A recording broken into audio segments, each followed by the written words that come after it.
It was October, just before Halloween. My friend Jack and I decided to take a road trip through the rural parts of Pennsylvania. You know, small towns, open fields, and endless stretches of nothingness. It was supposed to be a fun, laid-back weekend, just two friends, some good music, and a couple of nights under the stars. One evening, as we were driving, we started noticing signs for this old, abandoned farmstead that had apparently been turned into some kind of haunted attraction. The place was called Old Harlan's Farm. Jack, being the thrill-seeker that he is, insisted we check it out. I wasn't really into it, but I figured it could be fun. A little scared before Halloween, right? We followed the signs until we pulled up to this dirt road. There was no one else around, no lights, nothing. Just a broken-down barn and a farmhouse that looked like it had been abandoned for years. The air felt heavy, almost oppressive, like the night itself was watching us.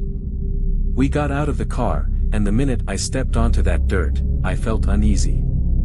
Something about the place just felt wrong. But Jack, he was all pumped up.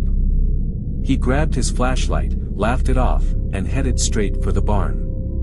I didn't want to look like a coward, so I followed him. The barn doors were half-rotted, hanging loosely on their hinges. Inside, it was pitch black except for the narrow beam from Jack's flashlight. The smell of damp wood and something else, something sour, hung in the air. The floorboards creaked beneath our feet as we walked further in. And that's when we saw it. There was a large, rusted cage in the middle of the barn, like something you'd use to trap a bear or something bigger. It looked ancient, covered in dust and cobwebs, but there was something inside. Jack shined his flashlight through the bars, and my stomach dropped. It was a chair, but it wasn't empty.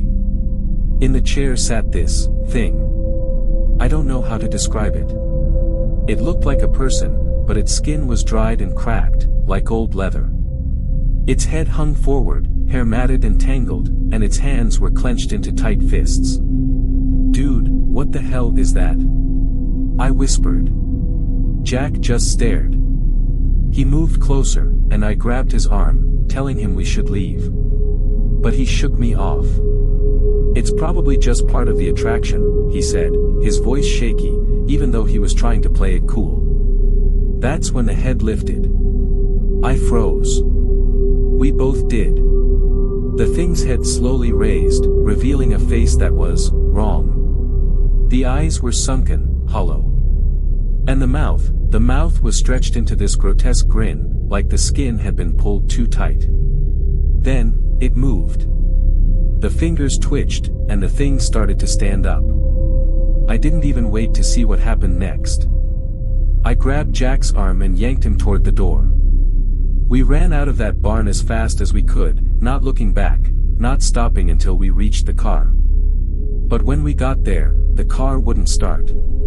Jack turned the key over and over, but the engine just made this awful, grinding noise. And then, we heard footsteps. Slow, deliberate footsteps crunching on the gravel behind us.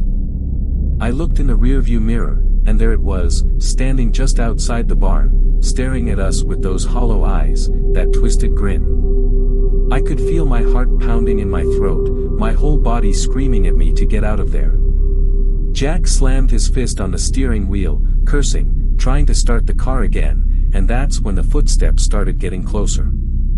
I screamed at him to try again, and finally, the engine roared to life. Jack hit the gas, and we peeled out of there, the tires kicking up dirt and gravel.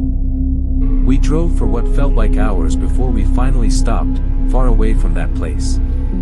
Neither of us said anything for a long time, just sat there, shaking. We didn't go to the police. I mean, what could we even say? Who would believe that? We never spoke about it again. Jack deleted the photos he took that night, and we haven't been back to that part of Pennsylvania since. But sometimes, late at night, I still hear those footsteps. Slow. Deliberate. And I can't shake the feeling that whatever we saw that night, it's still out there. Waiting.